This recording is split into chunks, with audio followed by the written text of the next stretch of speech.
So anyway, long story longer, right? So we're elected for 4-year terms. I got a letter from Michelle, who's the chairman of the General Service Board, and she said, congratulations on your election as Southwest Regional Trustee. And she went in and said, some pleasantries. And then she said, as you are aware, you have been elected to a 4-year period of 1-year terms of service. And what I inferred from that was that I needed to watch what I said and did, because every year I'm going to be reevaluated on whether they decide that was a good idea or not a good idea. I'm not a historian. And leave now if you feel like you need to. I'm a student of the history of Alcoholics Anonymous. I've availed myself of the material, certainly what we would call our conference-approved material, as a sober AA member, but there are many people in Alcoholics Anonymous that can recite to you without any type of reference material available, dates and times and people, and it is interesting. It's interesting to know who the Devil May Care chap was, who happened to be a guy that did not stay sober in the long term, married Dr. Bob's daughter. Shows me that marrying Dr. Bob's daughter, they didn't stay married either. He didn't stay sober and they didn't stay married, but marrying Dr. Bob's daughter wasn't going to guarantee sobriety in Alcoholics Anonymous. And there are other people there. Jim was not Jim and Fred was not Fred. They were living, though, breathing people who were sober AA members either at the time that the book was written or shortly before or shortly thereafter. So all of these people are certainly a composite of the fellowship as it existed in 1939, 80 years ago and some change, when our book actually was printed. There's a guy named Norm Alfie, long dead, from California, and Norm used to talk about seconds and inches. He died long before I got sober, but I've availed myself of his message because my sponsor felt like it was important for me to listen to what Norm had to say. So I have an old cassette of Norm, maybe 2 or 3, and Norm would talk to us about seconds and inches. And so I think one of the things that's impactful for me when I think about Alcoholics Anonymous today is all the seconds and inches. I mean, literally, moment by moment, if someone had taken a left turn instead of a right turn, we would not be having this meeting in this room this afternoon. And so I think that engenders in a guy like me, it gives me momentum, and it gives me enthusiasm. And I recognize and appreciate the sacrifices that were made so Alcoholics Anonymous would be all pretty and tied up in a bow when a guy like me showed up dying of alcoholism. And even though it's 2019 and we're about to celebrate the 85th birthday of Alcoholics Anonymous next year, Detroit, Michigan, 4th of July weekend, shameless plug for the International Convention of Alcoholics Anonymous. We need 47,500 people in Detroit, so pray about it, think about it. Register, as Larry would say, early and often. And but just that I don't want to take anything for granted. I don't want to take anything at all for granted. I know that they were at the door when I came, and I want to be at the door when the next person comes. They may not identify, they may not stay, they may not suffer to the degree that you or I suffered, but especially in the open meeting of Alcoholics Anonymous. In the open meeting of Alcoholics Anonymous, most important public information tool we've ever had, and as I get started with what I've actually been asked to do today, I think that all of us will find that were it not for almost exclusively the active participation of people who did not suffer the disease of alcoholism, none of this would have ever happened. All of the resources that we availed ourselves of, the good counsel that we received when we were about to make really bad decisions, that all came from people who were non-alcoholic. And I'm not saying that we need to make non-alcoholics AA members. There's no way to do that. But more often than not, when anyone approaches to find out who we are, and maybe more importantly, who we are not, they will come to an open meeting of AA. So the open meeting of Alcoholics Anonymous needs to be more about AA than the closed meeting ever thought about being. And the open meeting of Alcoholics Anonymous is what, as it was described when I was new in sobriety, it's our showcase meeting. Open meeting is a showcase meeting. Open meeting is a place where the recovery program is alive and well, and I don't need to let everybody know how I feel. I should, to the best of my ability, display that if it was a bad day, this too shall pass, if I trust what's contained in the first 164 pages of our book. So, the primary piece of material, and I read it again this morning, AA Comes of Age. Alcoholics Anonymous Comes of Age, which is the history of the fellowship for the first 20 years of our existence. We considered 1955 as the come-of-age point. The conference structure had been approved that year in 1955 in St. Louis. It was what we called a spiritual homecoming. We put the third legacy, the third leg of the triangle came in 1955, the legacy of service. Traditions had only been approved 5 short years before in 1950. We could tell that Alcoholics Anonymous as a society could drive its own train, and that was a big deal for us. We had a board. It was called the Alcoholic Foundation. It was always participated in by a majority of non-alcoholic by one. There was always one more non-alcoholic than there were alcoholics, and that's a story for another day. It took quite a while, till like 1966, for us to change that ratio on that board, where we now have, 2/3 drunks and 1/3 not drunks. How the book started. It started as a crusade for money. I don't think that would necessarily be a surprise to anyone in the room. A whole lot of people in Alcoholics Anonymous know a lot about AA, been sober a long time, don't know or care when Bill Wilson got sober. We're not real interested in when Bill got sober. We all know when Dr. Bob got sober. Some will dispute that. I'm not here to have that talk today. June 10th of 1935. That's what it says in our book, and that's what I'm going with. Anybody that was alive at that time is no longer alive, so June 10th of 1935. Somebody wants to prove out when he got on a train, when he got off a train, when he drank that whiskey, when he didn't drink the whiskey, June 10th of 1935. And so we had, in the fall of 37, so we're a year and a half into this deal, 2 years into this deal. Bill was out there in Akron, visiting with Dr. Bob and some of the early Akron members, and Bill had cooked up kind of a scheme. Now, we knew that we wanted to codify, for lack of a better term, our program. Now, keep in mind that, as the book would say, we had an Eastern Center, New York, and a Western Center, Akron, and we had some burgeoning activity in Cleveland, and that was it. That's all we had. Eastern Center, Western Center, and that was it. Western Center, much more conservative than the Eastern Center, which is probably not surprising. Akron held on to it was still tethered to the Oxford groups, and still basically extensions of the Oxford groups. And so, fall of 37, Bill was excited about talking about books, missionaries, and hospitals. We were just going to do it all. Akron wasn't too keen on any of that, even the book idea.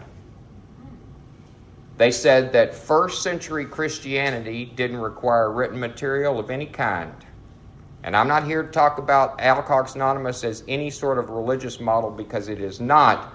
I'm just telling you about where we were in the fall of 37, and they believed that the early members of Alcoholics Anonymous, when they quote-unquote witnessed, were emulating what was done in the first century, the beginning of the Christian movement.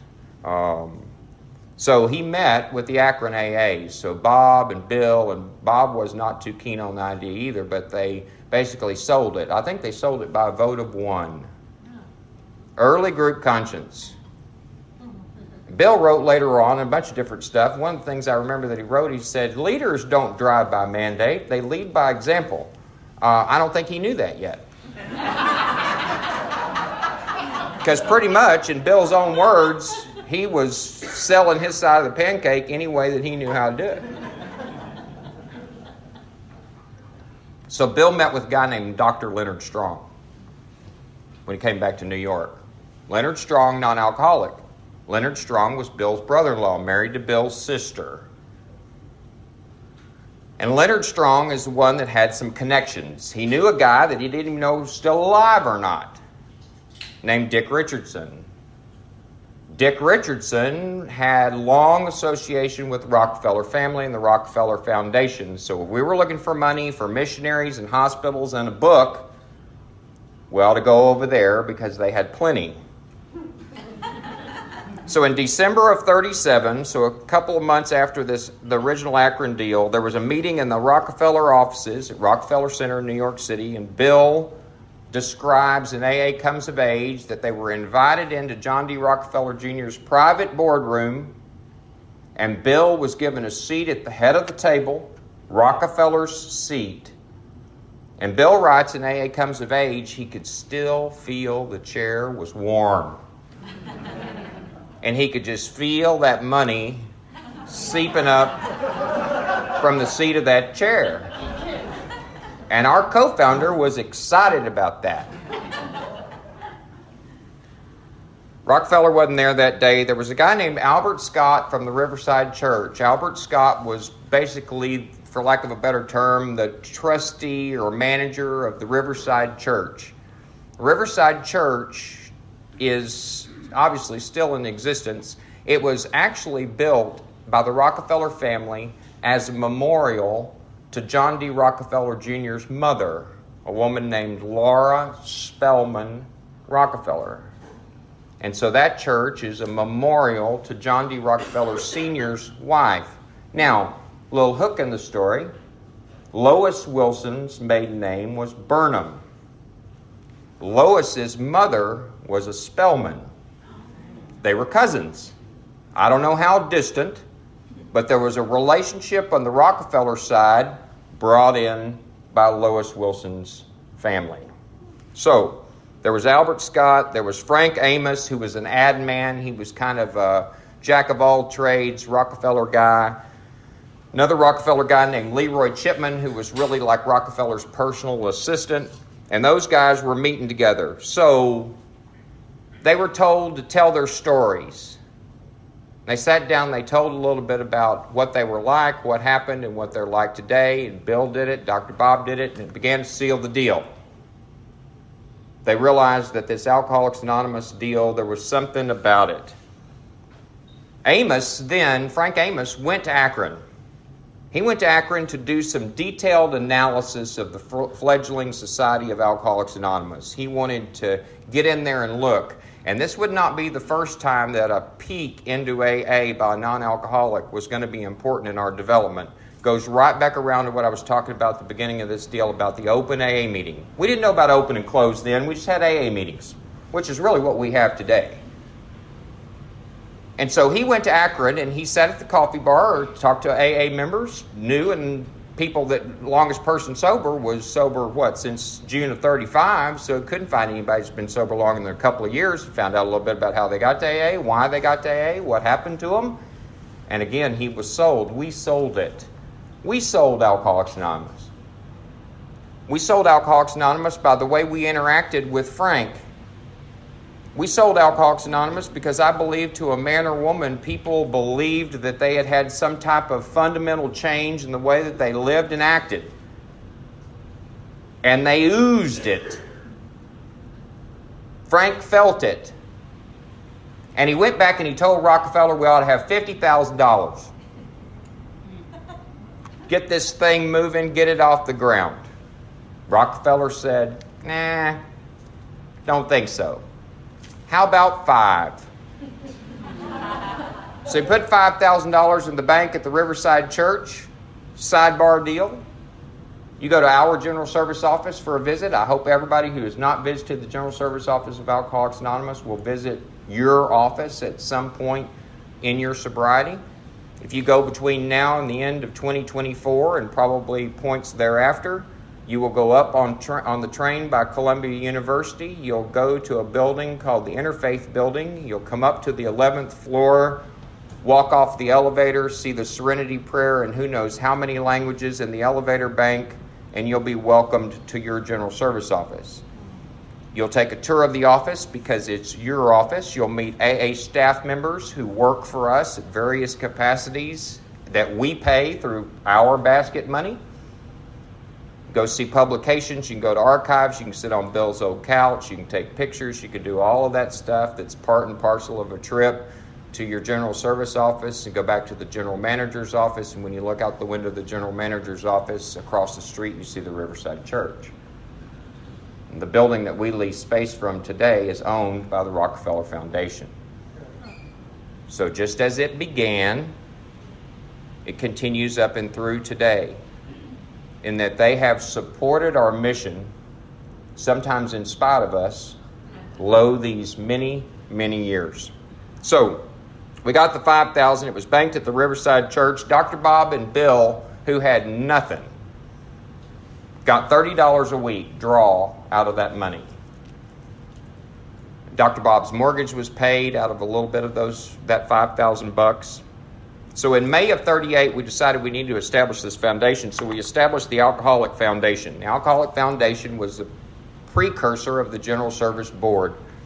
All those old dudes that I talked to you about earlier, Leroy Chipman, Frank Amos, they were all original trustees on the board of Alcoholics Anonymous.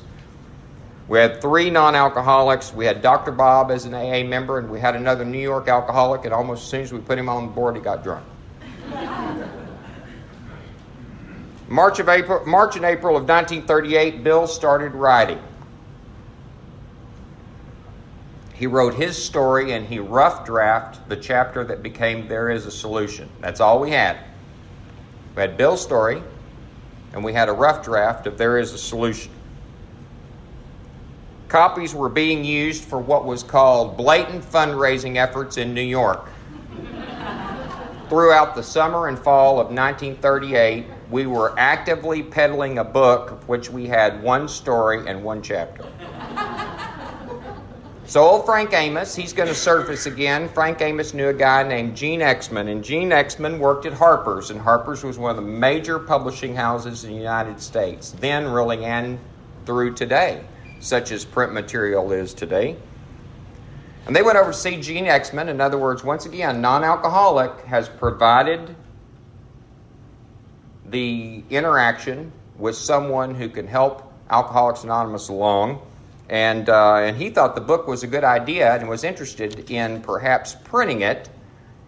And he actually gave us an advance of $1,500 because the $5,000 Rockefeller money had just about been exhausted. Then here comes a guy named Hank P. Good old Hank. Bill said that the book would have never been published were it not for Hank. Hank's story doesn't end very well. He didn't stay sober. And he died maybe with just a little bit of sobriety in the mid-50s. But in the beginning, he was the second man to get sober in New York. He had come through Towns Hospital just like Bill, multiple repetitive visits, Towns Hospital. He was well known as a drunkard in the circle of drunkards. He was a drunkard's drunkard. So he was sober, though, from about late 1935, but he was a great promoter. He drank up a wonderful executive job working for Standard Oil. Standard Oil, Rockefeller Corporation. That's how all the Rockefeller money came to be. So he convinced Bill that we didn't need Harper's, we can publish our own book. We could control and publish our own literature. If we think about it in 2019, how vitally important that has been to our society. We are the ones who have said through multiple editions of the book Alcoholics Anonymous that the first 164 pages of our text will not change.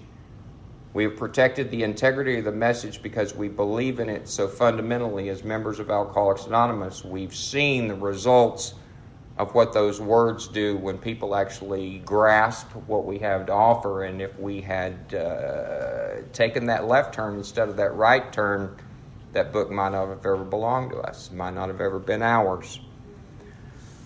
So Exman agreed on that. They persuaded and browbeat and hypnotized these New York AAs to buy shares in a brand new corporation. The corporation was called Works Publishing. Really nice name, and the reason it was called Works is Hank believed that we would produce multiple works.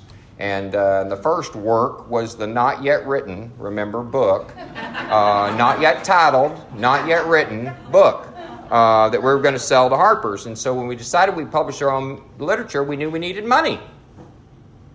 Well, we couldn't sell shares in Works Publishing to normal people because the corporation didn't exist. I mean, it was made up. Bill was having a conversation with Hank to the effect of, oh my gosh, where are we going to find the money so we can file a charter and articles of incorporation and whatever? And magically, Hank went to a stationery store and found a pad of stock certificates, and poof, we were there. So the par value of the share of stock was $25, so that each share was worth $25. Nobody in Alcoholics Anonymous had $25. So Hank, always the promoter, put people on the installment plan. So for example, this afternoon, I would be working this room and I'd be going up to you and I'd be saying, Nancy, I know you don't have $25 and it's fine. You need a share of this stock. You can pay me $5 a month for the next 5 months. You can buy the shares on the installment plan. And so over the course of the next, we don't know how many months, Hank was really running around to everybody who had purchased shares after they had been browbeaten into purchase shares, hitting them up for the money. We want your $5. It's the 10th of the month. We need your $5. And so we contact this company called Cornwall Press. And Cornwall Press, the printing cost was supposed to be 10% of the retail price of the book. So in other words, 10% expense and 90% profit. In 2019, the book, 4th edition book, Alcoholics Anonymous, that we currently produce, even today, is 20% cost and 80% profit. After we ship and handle it, we still see 66% net profit on that book. But remember that the book Alcoholics Anonymous, any piece of material that is published by us, the proceeds, the excess from all those pieces of literature are funneled back into the fellowship to pay our bill, because our basket money doesn't pay our bill. We've always depended on profits from literature to make up the deficit.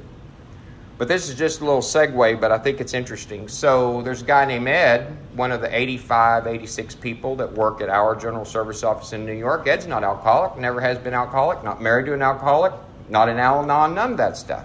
But he works for AA. And he's been employed by Alcoholics Anonymous for a long enough to be able to interact on a daily basis with members of Alcoholics Anonymous. For example, the 11 people who are staff members in the office all have to be members of the fellowship. So he's working with drunks, sober drunks. And so because he has these connections in other places in the publishing world, 2 or 3 years ago, he found out that there was going to be a severe paper shortage. He knew it was on the horizon.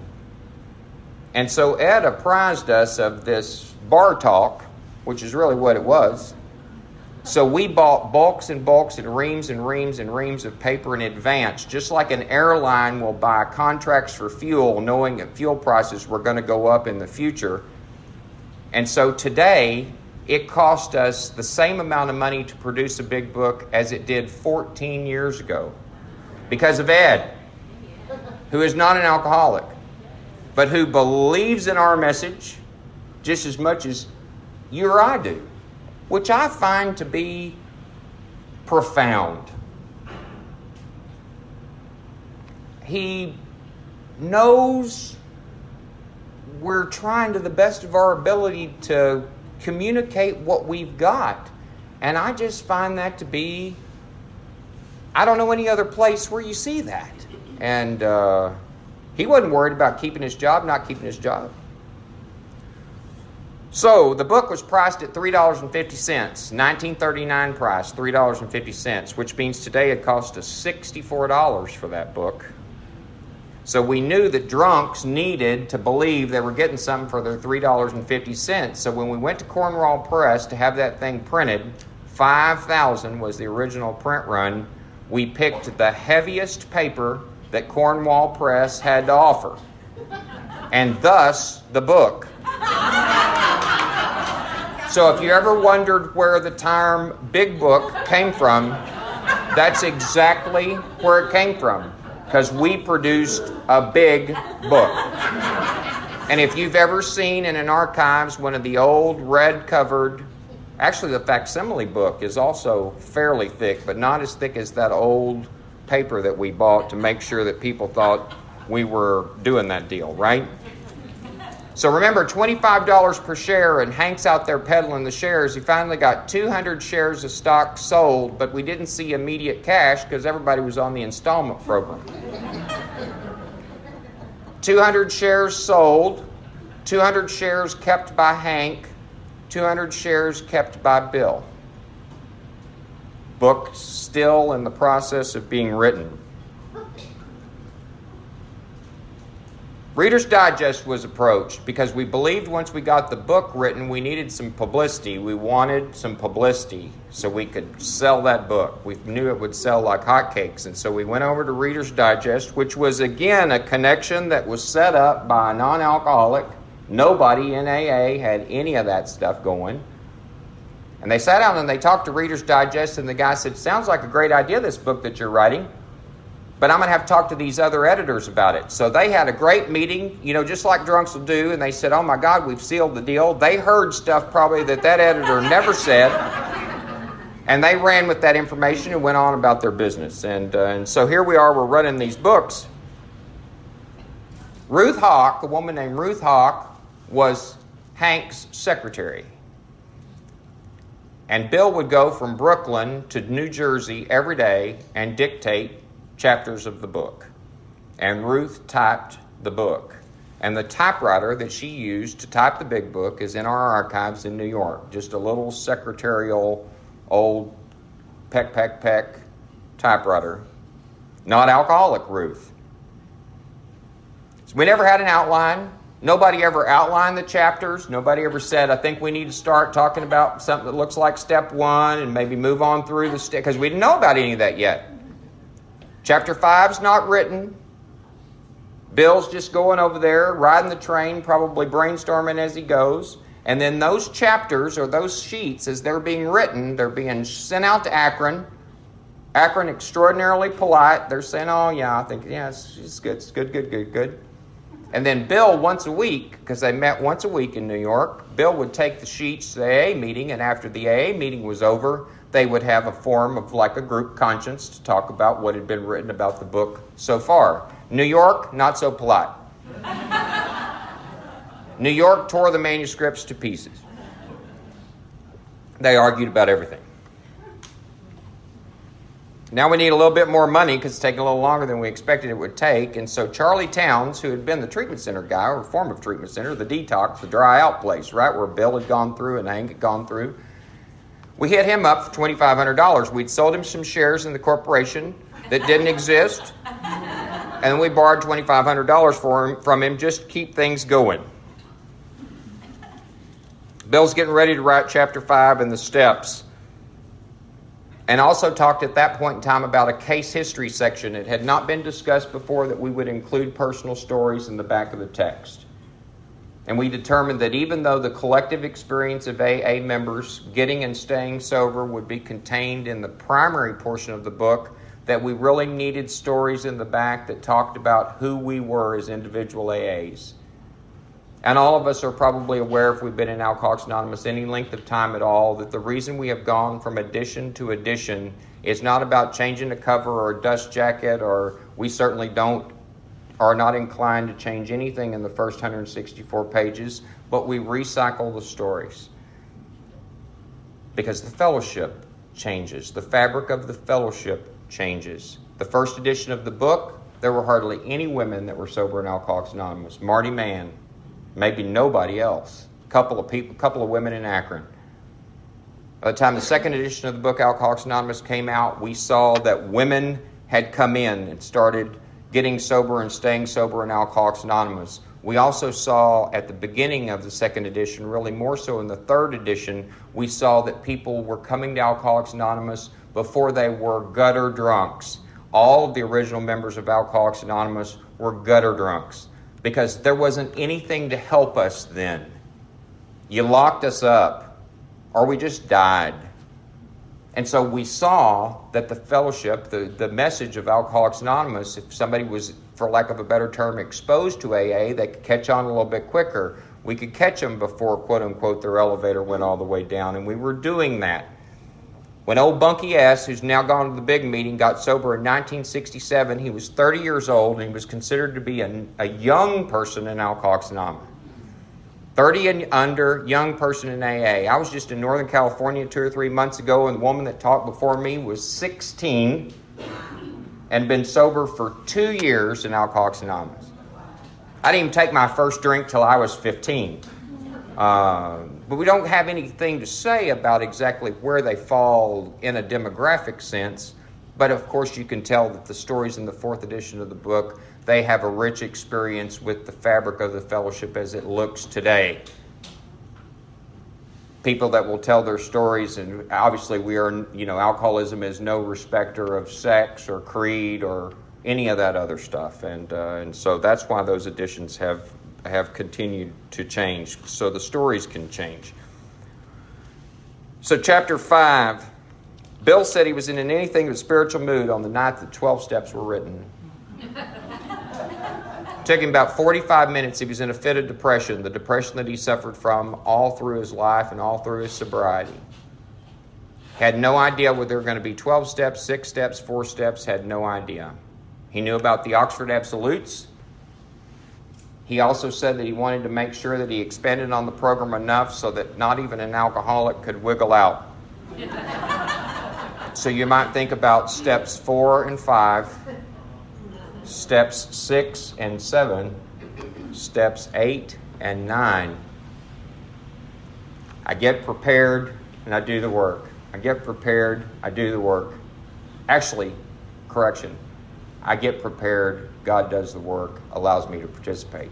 I get prepared, God does the work, allows me to participate. So it was written. It was written. So we were ready to go to press. Take it to Cornwall, run the 5,000 books. Some AA member, probably the minority opinion guy, he said, don't you think we might send a copy of this out, kind of let people look at it, give us maybe a little last-minute input into whether or not they think that something might need to be changed. They were also concerned with Alcoholics Anonymous not expressing any opinion other than their own experience as it related to alcoholism. They wanted to make sure we didn't offend anyone in the medical fraternity. They wanted to make sure we didn't offend anyone in the religious population. We absolutely believed, and our co-founder always believed, that it was vitally important that we cooperated with those professionals to the best of our ability. Because he already knew, before the book had ever been to press, that Alcoholics Anonymous owed its existence to the cooperation of those people, not subscribing to their mantra, but making sure that we did not in any way express an opinion on something that was outside of our purview. We have a tradition that speaks to that, and we knew about it before we ever wrote it down. So we sent out 400 mimeographed copies of the final copy of the book. We sent it to AA members, and we sent it to people that we knew that were quote-unquote friends of AA. And we got some stuff back. Bill thought that the top of that manuscript should be called Alcoholics Anonymous. So those 400 mimeographed copies, they say Alcoholics Anonymous at the top of them. Most of the Akron people believed that we ought to name it The Way Out. Bill had actually had a period of time before they had kind of bumped him off of his pedestal where he was going to call it the BW Movement.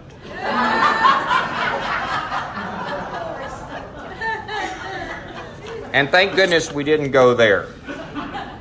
There were about 100 different titles that were bandied about in Akron and New York And they would have basically like a parlor game after meetings. You know, the meeting after the meeting where you go to dinner or dinner or coffee or pie or breakfast or brunch or lunch or whatever, and they would talk about what we ought to name the book. So old Fitz M., whose story used to be called Our Southern Friend, he's the guy in the book who said, "Who are you to say there is no God?" Right? Rang out with a clang. Early member of Alcoholics Anonymous. He lived in Maryland. We shipped him down to the Library of Congress to do a little bit of research. And what he found was there were already 12 books called The Way Out. And we didn't want to be the 13th way out. But there were 0 books titled Alcoholics Anonymous. And that's how we got our name. And that's how we got the name of our book. So we ran it. We ran 5,000 copies of that book. Now, this is where a real AA historian will kick in.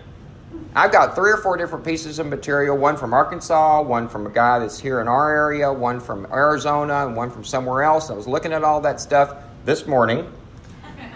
And one guy says, there weren't 5,000, there were 4,871. One guy says, no, there weren't 5,000, there's 5,014. One guy will say 17 of them were double printed, or, I mean, my God, right? Who sponsors those guys? So 5,000. And if you know there were 4,975, good for you, right? I don't know. One of the final corrections on one of those 400 mimeograph copies, remember that were circulated around before we finally printed, was the part that Bill had written where he said we surrender on our knees. Having none of that. And also in the 2 steps where we say, God as we understood him.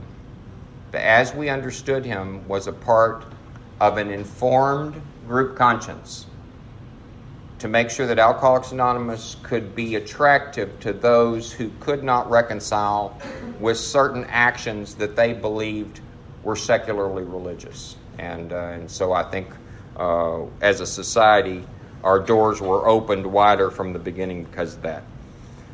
So there was one mimeograph copy, and that's the manuscript. The printer's copy, the manuscript. The one that what's his name up in Indianapolis owns now. The one that set the fellowship on fire, which, thank goodness, is a story for another day, but we got out of that mess that we created. And we will never, by the way, accept that on loan at the General Service Office of Alcoholics Anonymous. It will not be accepted on loan.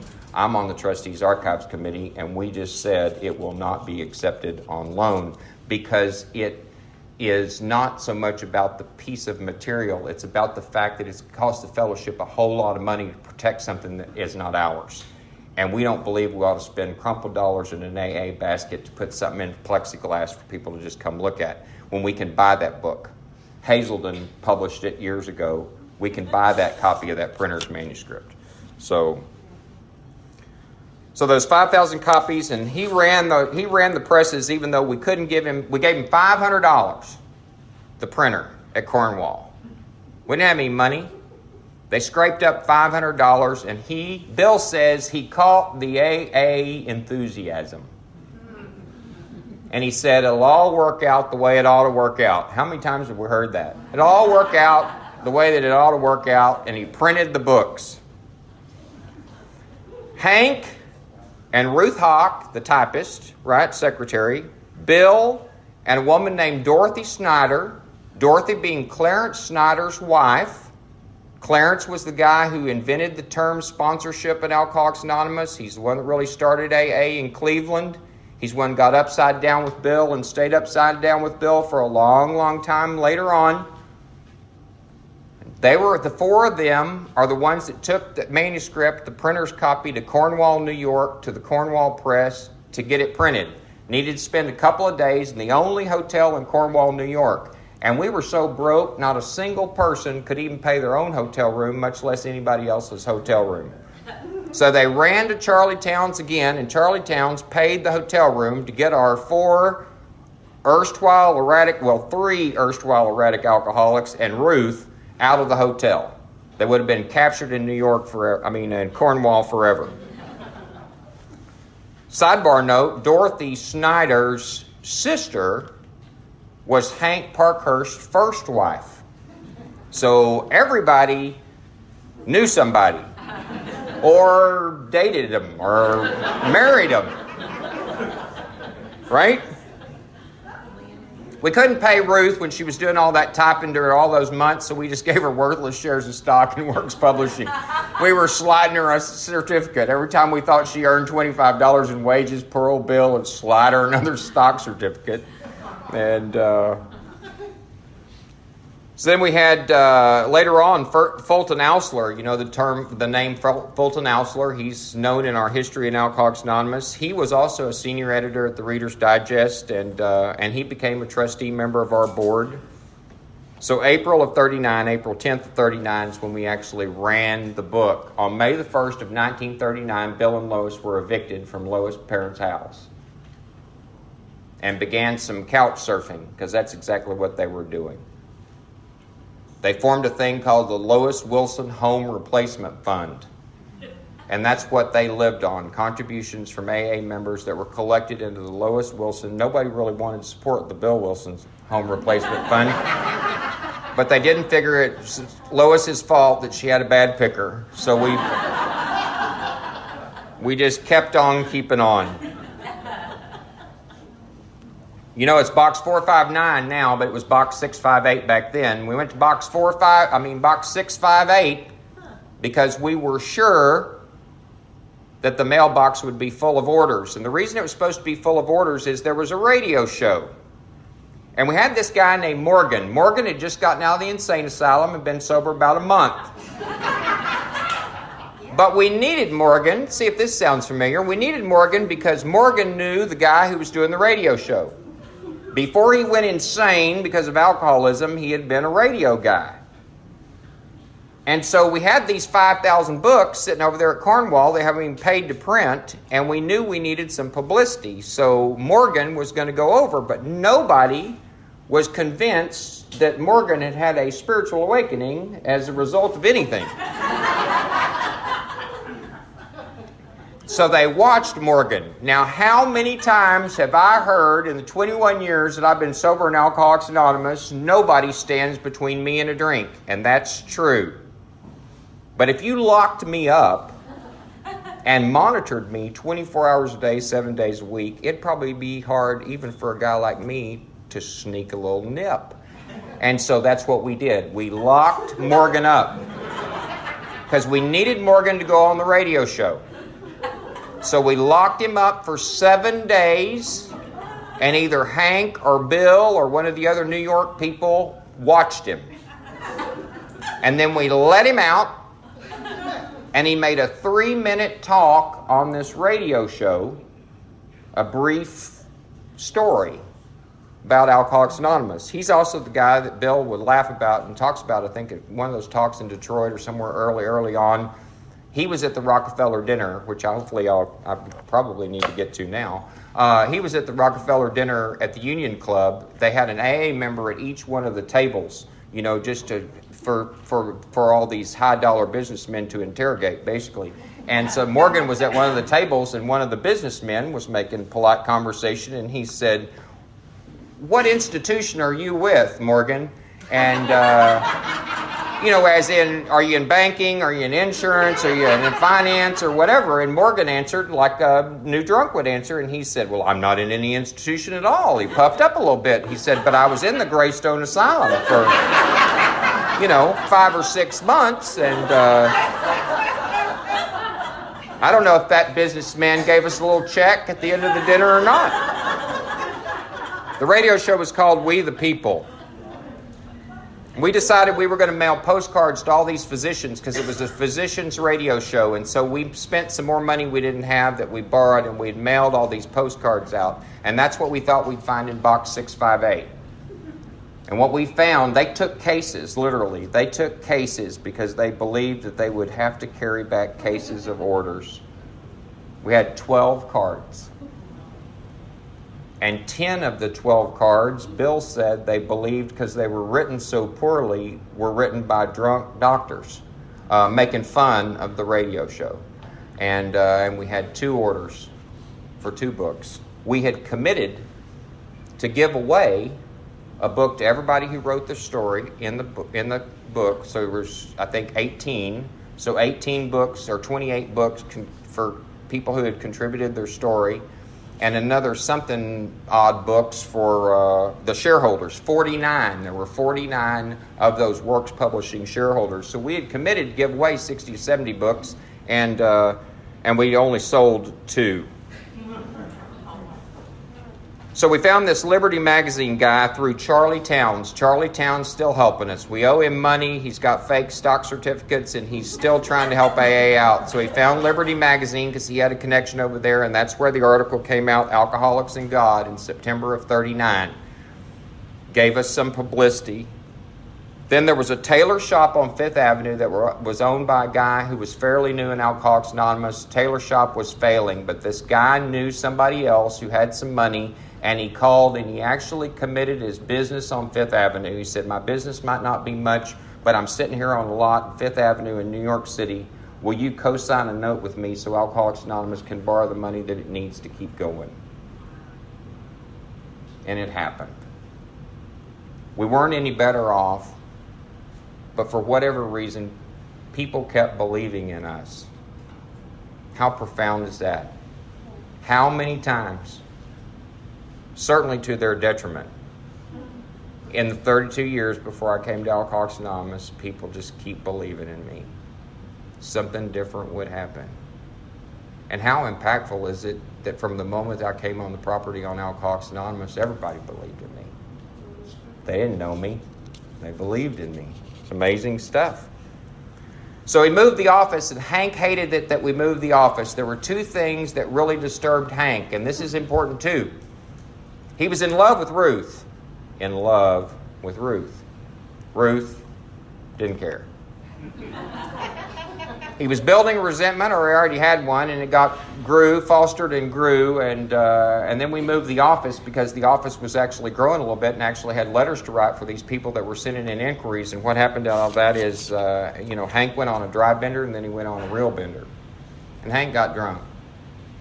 And from the time that he got drunk in early 1940 until the middle of 1955, he got very brief periods of sobriety, but he never sobered back up. So there's a person who was vitally important in the early days of Alcoholics Anonymous, would not have printed our book were it not for the fact that he was a shameless promoter, and he was not able to continue on with the program of recovery in Alcoholics Anonymous. So we had that Union Club dinner. There were 75 people.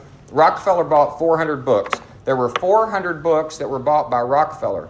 And I've seen a lot of books. People have some amazing collections of our material. And when AA members do it, I like it because it seems to be really a purely spiritual exercise. People are not investing so they can hold on to it for their retirement or any other kind of mess. They know about the intrinsic spiritual value, and when you hold a book, you know that book's got a story.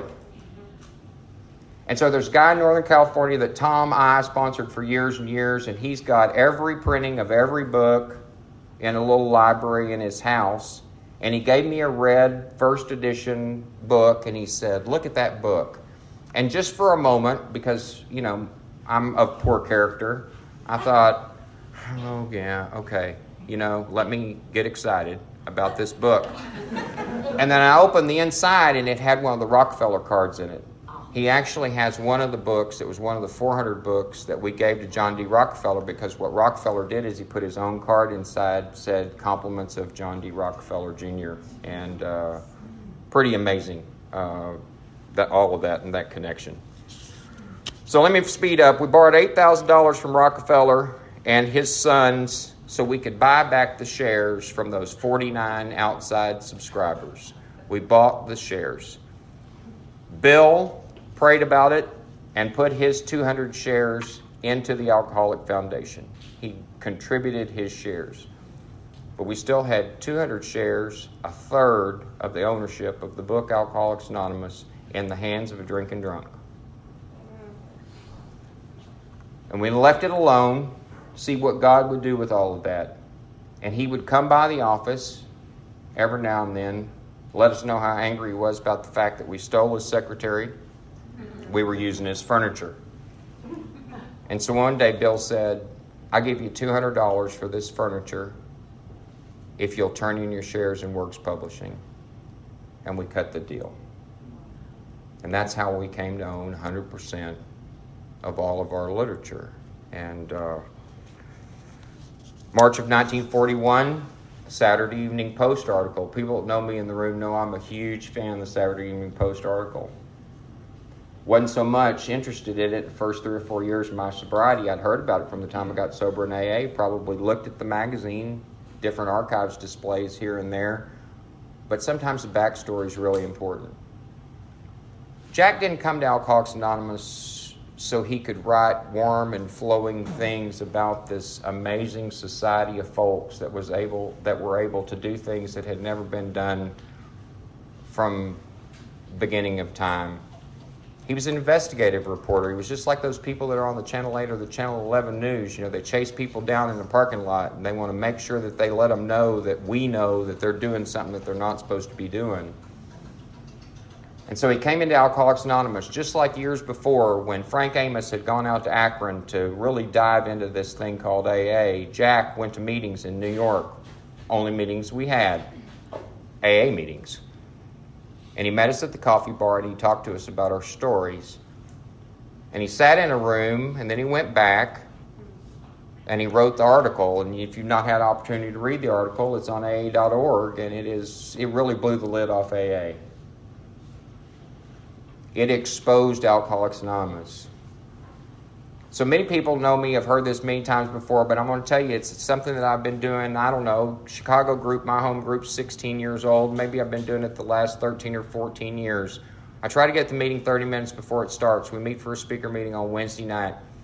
15 or 20 minutes before the meeting starts, I either standing or sitting, I listen for 5 minutes. I listen for 5 minutes just to kind of get what's going on around me in the room. 15 or 20 minutes into the meeting, when we have a member of Alcoholics Anonymous behind our podium sharing their experience, strength, and hope, I make sure that I clear my head and I close my eyes and I listen to what that speaker has to say for about 5 minutes.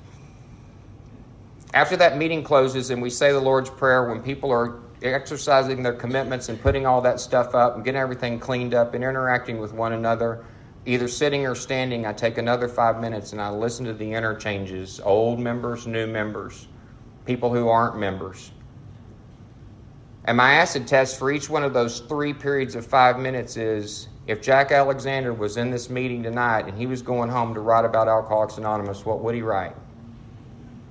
It's vitally important for me.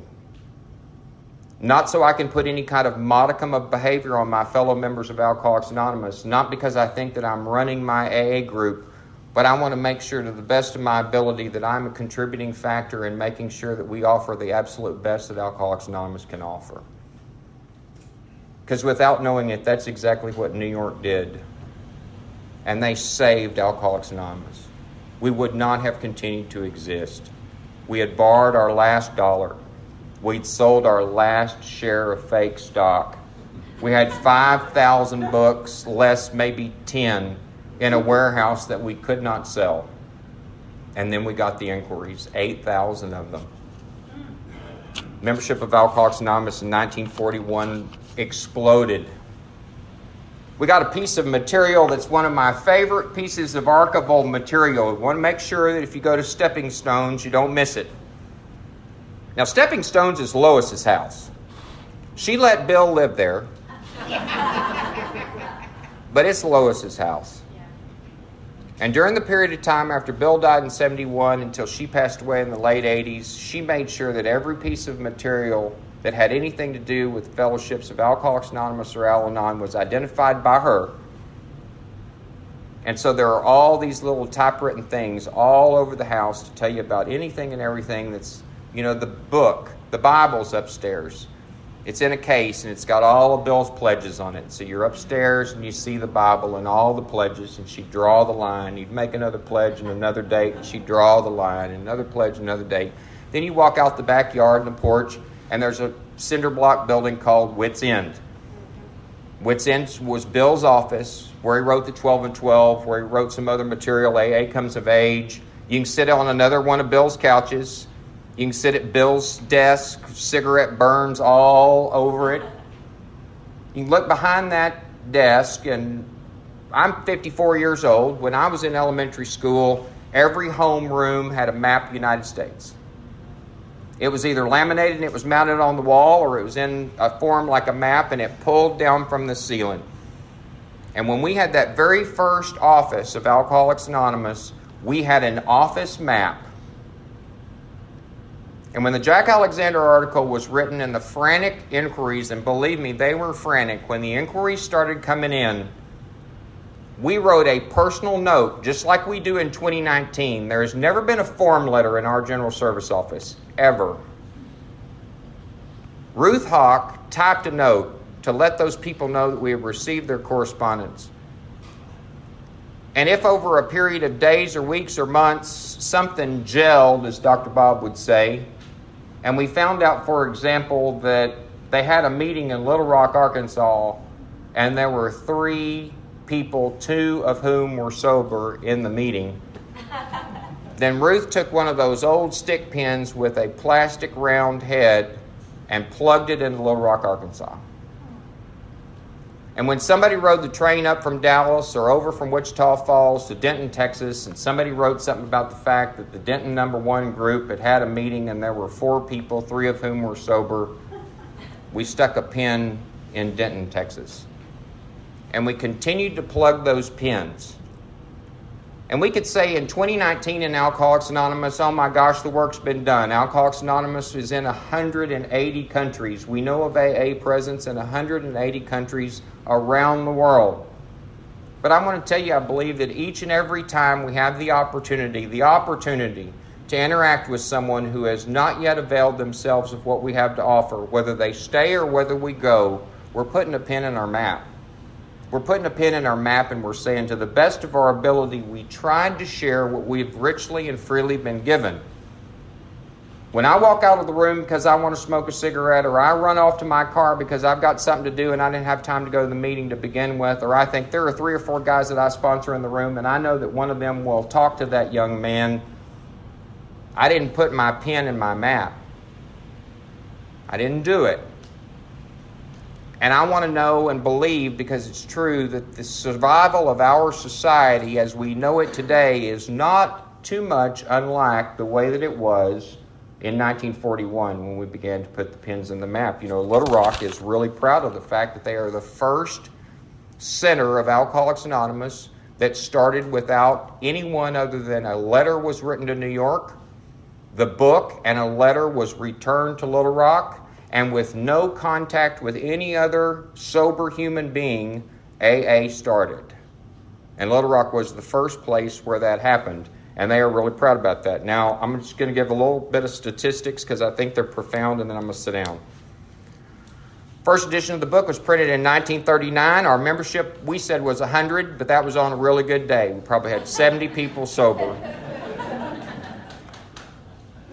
The second edition of the book came out in 1955. Our membership in 1955 was 136,000 plus or minus. Third edition of the book came out in 1976. Our membership was about 321,000. When the fourth edition was published, which was after I got sober in 2001, the membership was right at 2 million members worldwide.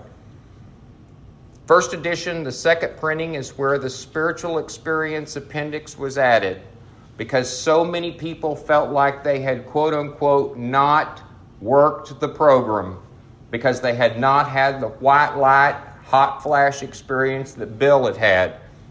And we wanted to make sure that we put an addendum in the book to make sure that we understood that we were having spiritual experiences of the educational variety, on a moment-by-moment basis. There were 300,000 copies eventually sold of the first edition of the book, Alcoholics Anonymous. There were 1.1 million copies of the second edition of the book, Alcoholics Anonymous, sold. There were 19.5 million copies sold of the third edition of the book, Alcoholics Anonymous. The 1 millionth copy of the book was given to Richard Nixon when he was still President of the United States in 1973. Old Bunky, and he's in the big meeting, but this always warmed his heart, so I'm going to put it out there again. He was with the National Council of Alcoholism then. He was a sober AA member, but he went in a professional capacity. And he was at the White House when AA gave Nixon the book. And let's just say that Bunkie was not a Nixon fan. So they wanted to take a picture, Nixon and some people that had gathered together to give him the book. And Bunkie said that Nixon said, "I don't want my picture taken with those old nasty drunks." And we all know, that we were old enough, that Nixon needed a seat in Alcoholics Anonymous. Sidebar deal. And Bunkie said, supposedly within hearing distance, and you had to know Bunkie, right? He said, "Well, I don't want my picture taken with Nixon either." So the 2 millionth copy of the book was given to the Health, Education, and Welfare Secretary in 1979. The 5 millionth copy of the book was given to Ruth Hawk. Remember Ruth, the one that typed the book? When we were in Montreal for the International Convention in 1985, remember we have an International Convention every 5 years. There were 45,000 people in Montreal in 1985, representing 50 countries around the world. The 10 millionth copy of the book was given to Nell Wing. Nell Wing was non-alcoholic. She was Bill's secretary for many, many years, and she was our first archivist. And we gave her the book in Seattle in 90, when we had the International Convention in 1990 in Seattle. The 15 millionth copy of the book was given to a woman named Ellie Norris. And Ellie Norris was the widow of a man named Dr. Jack Norris. And Dr. Jack had been on the board of Alcoholics Anonymous as non-alcoholic for decades and had served the fellowship richly and well. In fact, any of you who are even remotely interested in attending what we call the Regional Forum in Houston, Dr. Jack, that idea came from Dr. Jack for the board to come to the fellowship rather than the opposite direction like other things work. The 20 millionth copy of the book was given to Al-Anon in 2000. That was my first international in Minneapolis. We gave the book to Al-Anon. There were 47,000 of us from 80 nations around the world in Minneapolis. The 25 millionth copy of the book was given to the warden of San Quentin Prison, because San Quentin in California is where we carried our first H&I. Our first meeting inside any correctional facility was San Quentin in 1941. And that was because the warden invited AA to come, because he had read the Jack Alexander article. The 30 millionth copy of the book was given to the past president of the American Medical Association. You know, Bill absolutely was over the moon about the fact that we got the Lasker Award, which was an AMA award and identifying alcoholism as a disease or as an illness. And we gave that 30 millionth copy of the book in San Antonio in 2010. The 35 millionth copy of the book was given to a representative of the Catholic Order of the Sisters of Charity, which was Sister Ignatia's order, who was the little nun that helped Dr. Bob dry out all those alcoholics in Akron all those years before. And we did that in Atlanta in 2015. There are 5 new members of the General Service Board. 2 of them are non-alcoholic, came in when I came in. One of those 2 is named Sister Judith, and Sister Judith is head of the order that Sister Ignatia was a member of. So we come full circle in Alcoholics Anonymous. Cuban AA is brand new. Sub-Saharan Africa AA. We have Asia, Oceania, Alcoholics Anonymous. We have Iran recognizing Alcoholics Anonymous. We have a thing called the REDALA, which is South American countries and Central American countries. China is beginning to recognize and quote-unquote legalize meetings of Alcoholics Anonymous. We have a group of Israeli AAs that come to New York once a year to buy books for the AA meetings in Jerusalem in Arabic, so they can make sure that they're available for Palestinians that actually sneak through the line and come to the Israeli AA meeting. We don't know any borders in Alcoholics Anonymous. So I think I've probably talked longer than anybody would ever want to listen to me talk, but I'm thankful and grateful that you gave me the opportunity to take all these little bits and pieces of information that I've collected hither, nither, and yon, and thank you for your attention. And Nancy, thank you so much for having me.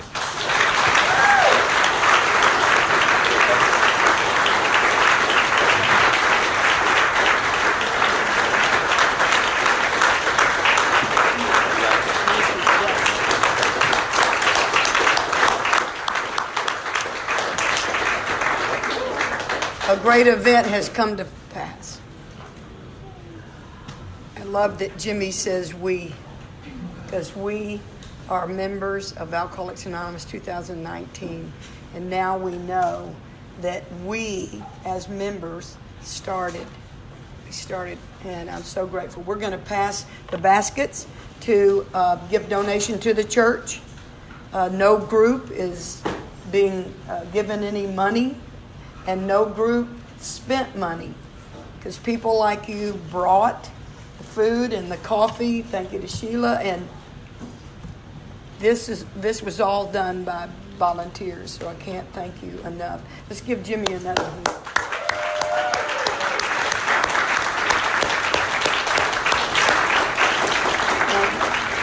Jimmy will be up here so that we can thank him. There'll be 3 lines and come down the front. He's used to doing that.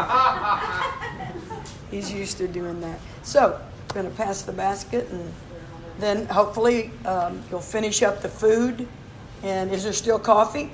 Still coffee. So you can hopefully have some fellowship with members of AA.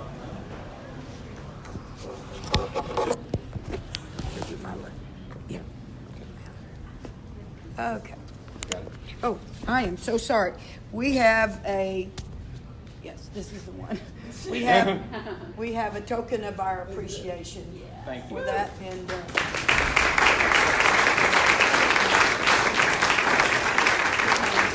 the Unity group, because we're hosting it, we have a birthday card that you cannot open till tomorrow. Thank you. Thank you.